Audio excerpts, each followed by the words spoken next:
राधे राधे सभी को।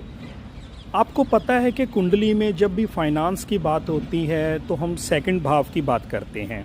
अक्सर आपने रील्स में, वीडियोस में या यूट्यूब के माध्यम से सुना भी होगा कि अगर आपको फाइनेंस अच्छा करना है या फिर आपको पैसा चाहिए, आप पैसे को संचय करना चाहते हो, तो आपको अपने सेकंड हाउस को स्ट्रॉन्ग करना है, सेकंड हाउस के लॉर्ड को स्ट्रॉन्ग करना है। कुछ रील्स में आपने देखा होगा कि उसका जो लॉर्ड है या फिर वहाँ पे जो प्लैनेट बैठा है उससे संबंधित सामान आपको अपने वॉलेट में रखने के लिए भी बोला जाता है।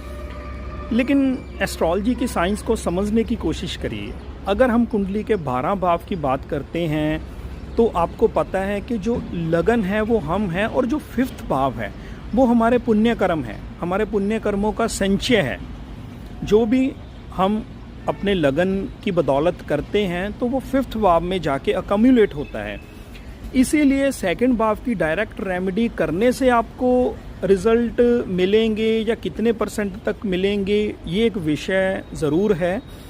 लेकिन अगर आप सेकंड भाव को देखें तो वो आपके 10th भाव का, यानी कि आपके कर्म भाव का 5th है।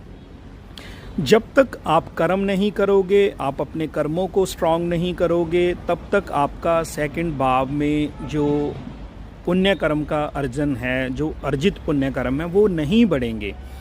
हाँ, आप कर्म कर रहे हो तो कर्मों का जो धन संचय है वो सेकंड भाव में आके एक्यूमुलेट होता है। तो that's why 10th house is the most important house. अगर आप सेकंड हाउस की कोई रेमेडी कर रहे हो तो वो ज़रूर करिए।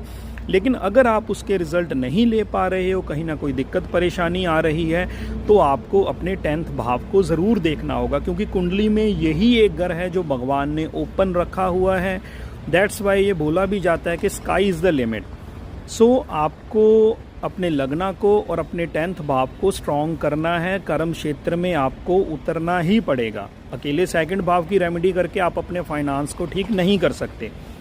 गीता में भी भगवान कृष्ण ने अर्जुन को सिर्फ एक ही उपाय बताया था कि अर्जुन, कर्म ही तेरा अधिकार क्षेत्र है। तो कर्म तो आपको करने ही पड़ेंगे। कोई डायरेक्ट सेकंड हाउस की रेमेडी से फाइनेंस आएगा तो हम इतने स्ट्रिक्टली वे में नहीं कह सकते। तो 10th भाव को अपने स्ट्रॉन्ग करिए, उसके लॉर्ड की प्लेसमेंट को देखिए। 10th भाव से रिलेटेड जो भी सिस्टम है, जो भी प्लैनेट का एस्पेक्ट वहाँ पे है, जो भी प्लैनेट आपके 10th भाव से कनेक्ट हो रहा है, उससे संबंधित जैसे ही आप अपने कार्य क्षेत्र को मजबूत करेंगे, स्ट्रॉन्ग करेंगे, तो आपको रिजल्ट डेफिनेटली मिलेंगे। और फिर आपके सेकंड हाउस का जो आपने रेमेडी किया है, फिर उसका रिजल्ट देखना मल्टीपल टाइम्स होगा। राधे राधे।